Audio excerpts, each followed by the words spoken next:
Heart and mind. ముఖాన్ని చూడగానే ఏమంటే నిజంగానండి, మనం బైబిల్ తెలిసిన వాళ్ళు ఏంటో తెలుసా, సైకాలజిస్ట్. మనం ఈ వ్యక్తి ఇలానే ఉన్నాడని ఐడెంటిఫై చేసేంత గొప్ప జ్ఞానం ఎక్కడ పొందుపరిచాడో తెలుసా దేవుడు? బైబిల్లో పొందుపరచడండి. ఈ వ్యక్తి ఇలానే ఉన్నాడు, ఈమె ఇలానే ఉందని ఎలా చెప్పగలం? ఏమండి, బైబిల్ అంత జ్ఞానం గలది, బైబిల్ అంత గొప్పదండి, అంత గొప్పగా రాయించాడు. అందుకే మనం చెప్పగలం, వాళ్ళని చూడగలనే. ఏమని అంటారు కదండి, మనకు తెలుసు కదా సమాజంలో, face is the index of heart or mind. ఎందుకు చెప్పగలం ఈ మాట? మనకు బైబిల్ తెలుసు కనుక. ఈమె ఇలానే ఉంది, ఈయన ఇలానే ఉన్నాడు. పైరూపం భక్త, ఏమంటే నిజమైన భక్త, నటిస్తున్నాడా, ఏమంటే జీవిస్తున్నాడా, లోకంలో నటిస్తున్నాడా, జీవిస్తున్నాడని ఈజీగా చెప్పగలం. ఎందుకు తెలుసా? మనం ఏమంటే సైకాలజిస్టులు మనమే. ఎందుకు సైకాలజిస్ట్ మనం? ఈరోజు వాక్యాన్ని జీర్ణించుకున్న వారంగా వీళ్ళు ఇలానే ఉన్నారని చెప్పగలం. ప్రేమ వల్లరా ఏమంటే ఇక్కడ ఏం చేశారు? బెల్షస్సరు 1000 మందితో విందు చేయించడంటండి. 1000 మందిని పిలిపించుకున్నాడు. దేనికి పిలిపించుకుంటారు? వాక్యం వినిపించడానికి అనుకుంటున్నారా? ఏమంటే వాక్యం వినిపిద్దాం, ఎవరినైనా మారుద్దాం, వారి కుటుంబాలను కట్టుదాం, వారి కుటుంబాలను నిలబడదామని ఏమంటే 1000 మందిని పిలిచి ఏమైనా వాక్యం చెప్పిస్తున్నాడా? లేదండి. ఏం చేశాడు? విందు చేయించి ఏమండి చదువులను ముందు చదువు. 1000 మందితో కలిసి ద్రాక్షరసం త్రాగుచుండెను. 1000 మందితో కలుసుకొని ఏం చేశాడంట? ద్రాక్షరసం త్రాగుచుండెను. ద్రాక్షారసం. ఏమండి 1000 మందితో ద్రాక్షరసం తాగుతున్నాడంటండి. ఎంత దారుణం ప్రియని వల్లరా. అది కూడా ఎలా తాగాలనుకున్నాడో ఒకసారి చూడండి, ముందు చదవండి. బెల్షస్సరు ద్రాక్షరసం త్రాగుచుండగా, బెల్షస్సరు ద్రాక్షరసము త్రాగుచుండగా తానును తన అధిపతులను తన రాణులను తన ఉపపత్నులను, ఏమండి భార్యలు ఉపపత్నులు, వీరిని మరి అందరినీ వాటిలో ద్రాక్షరసం పోసి త్రాగునట్లు తన తండ్రియగు నెబుకద్నెజరు యెరూషలేములోని ఏమండి తండ్రి ఏమండి ఏం చేశాడు? యెరూషలేములో నుండి తెచ్చాడండి. ఏమండి బంగారు పాత్రలు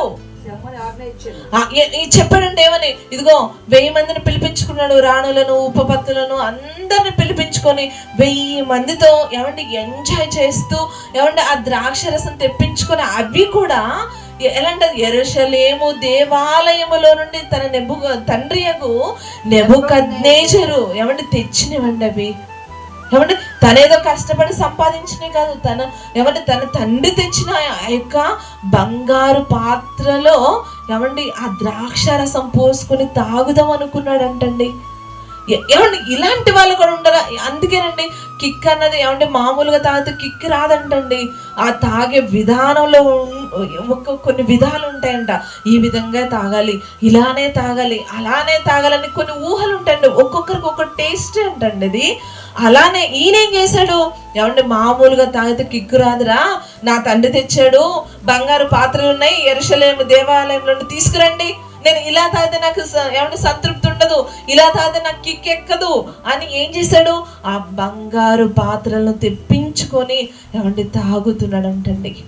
ఏమండి ఇలా ఉన్న ఈ సమాజంలో ఏమంటే మనం చూస్తున్నాం కదా, క్రమము లేని ఈ సమాజంలో ఇలా మాటలు వినిపించాలన్న ఆలోచన ఎలా వచ్చిందండి కుమారుడికి? ఎలా వచ్చింది? నిజంగా ఏం కారణం తమ్ముడు అంటే ఏ కారణం లేదక్క.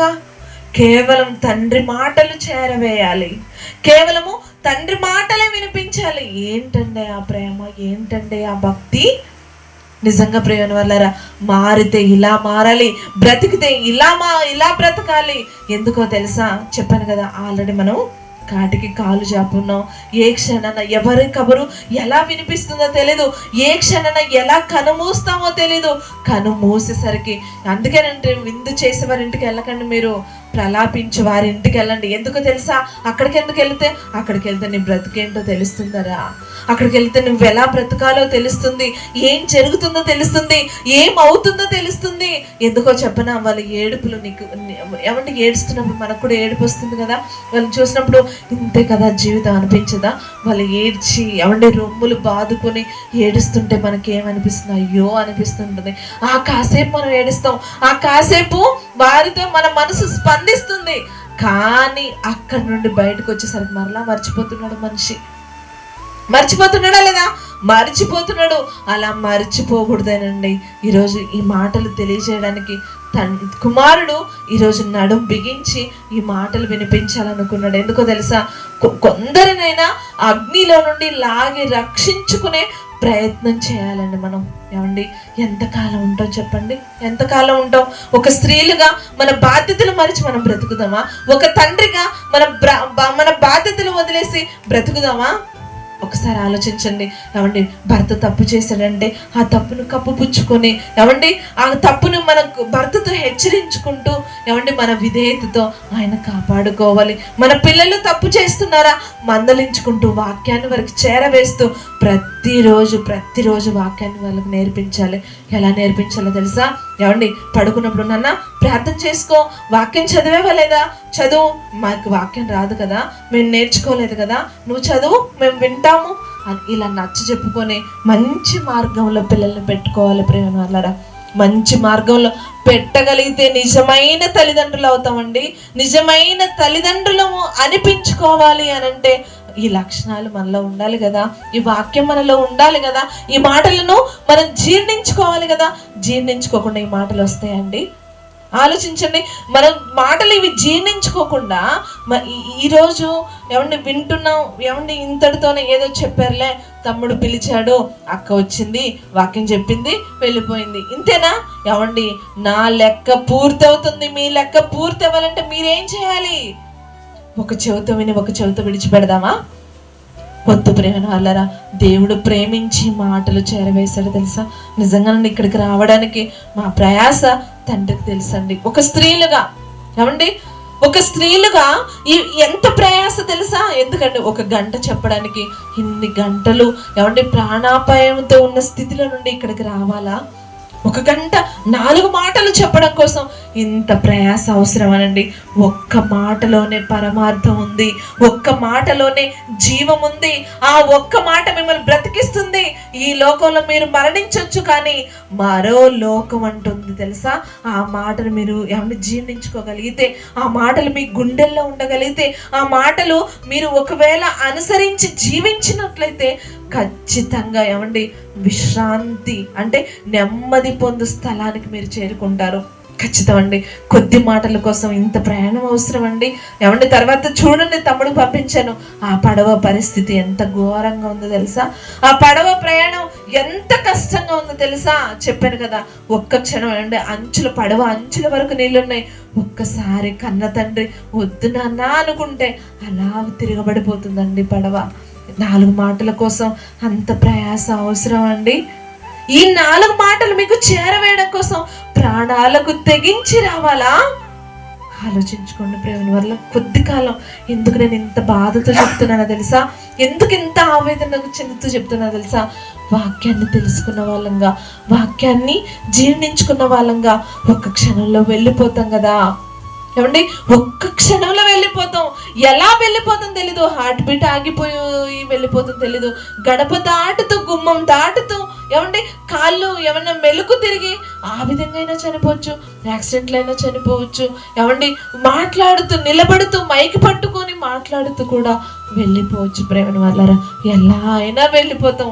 కానీ ఒకటి గుర్తుంచుకోండి, వెళ్ళేలోపు రోగంతో అయినా ఏమండి ఒళ్ళంతా రోగం వచ్చి కురుపులు పట్టేసి అలాగైనా చనిపోవాలి, కానీ పాపంతో మాత్రం మనం మరణించొద్దు ప్రేమ వాళ్ళరా.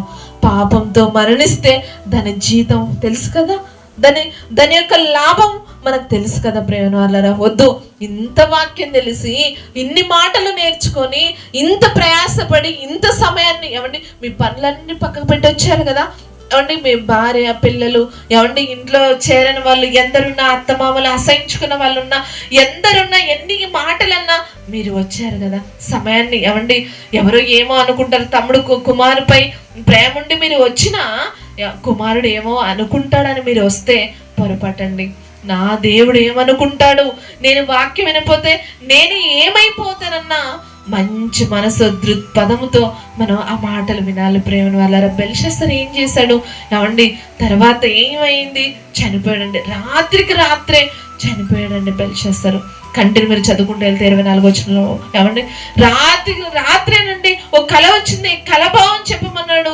చెప్పాడు దానియేలు. అయిపోయింది రాజా, రాత్రి అయిపోయింది, 10th చాప్టర్ క్లోజ్ అయిపోయింది, ఇంతటితోనిది అనగానే ఏమండి రాత్రికి రాత్రే దేవుడు ముగించేశాడండి. ఏమండి అప్పుడు